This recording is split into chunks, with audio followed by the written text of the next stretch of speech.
नगरपालिका आणि नगरपंचायत क्षेत्रातील शेतकऱ्यांना MREGS योजनांचा त्वरित लाभ मिळावा.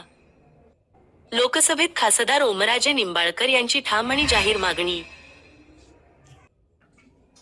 नवी दिल्ली येथे महाराष्ट्र नगरपालिका आणि नगरपंचायत क्षेत्रात वास्तव्यास असलेल्या शेतकऱ्यांना शासनाच्या महात्मा गांधी ग्रामीण राष्ट्रीय रोजगार हमी योजनांचा तत्काळ आणि समान हक्काने लाभ मिळावा, अशी ठाम मागणी आज लोकसभेच्या शून्य प्रहरामध्ये शिवसेना, उद्धव बाळासाहेब ठाकरे पक्ष खासदार ओमराजे निंबाळकर यांनी केंद्र सरकारकडे केली.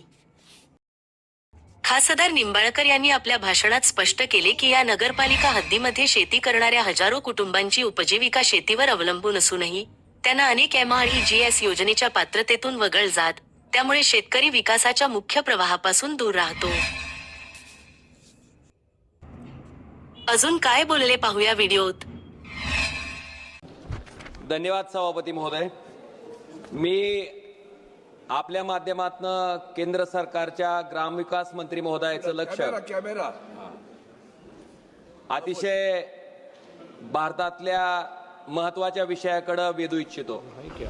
सभापती महोदय, नगरपालिका आणि नगरपंचायत ह्या दोन क्षेत्रामध्ये ज्या शेतकऱ्याच्या जमिनी येतात त्या शेतकऱ्यांना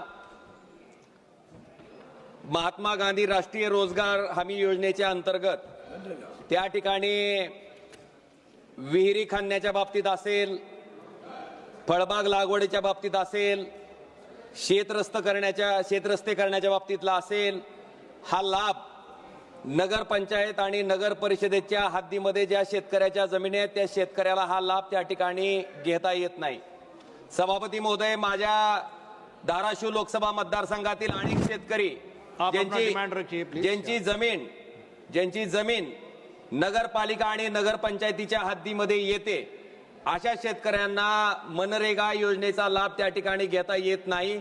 माझी आपल्या माध्यमातून ग्रामविकास मंत्री महोदयांकडे विनंती आहे की मनरेगाच्या कायद्यामध्ये बदल करून नगरपंचायत आणि नगर परिषद याच्या हद्दीतील शेतकऱ्यांच्या जमिनीला सुद्धा किंवा त्याच्या हद्दीत येणाऱ्या जमिनींना सुद्धा मनरेगाच्या अंतर्गत जे लाभ इतर ग्रामीण भागातल्या शेतकऱ्यांना मिळतात त्याच पद्धतीनं नगरपालिका आणि नगरपंचायतच्या हद्दीमध्ये येणाऱ्या शेतकऱ्यांना सुद्धा तो लाभ त्या ठिकाणी दिला जावा, ही कळकळीची विनंती माझी आपल्या माध्यमातून केंद्र सरकारच्या ग्रामविकास मंत्री महोदयाकडे आहे. धन्यवाद सभापती महोदय.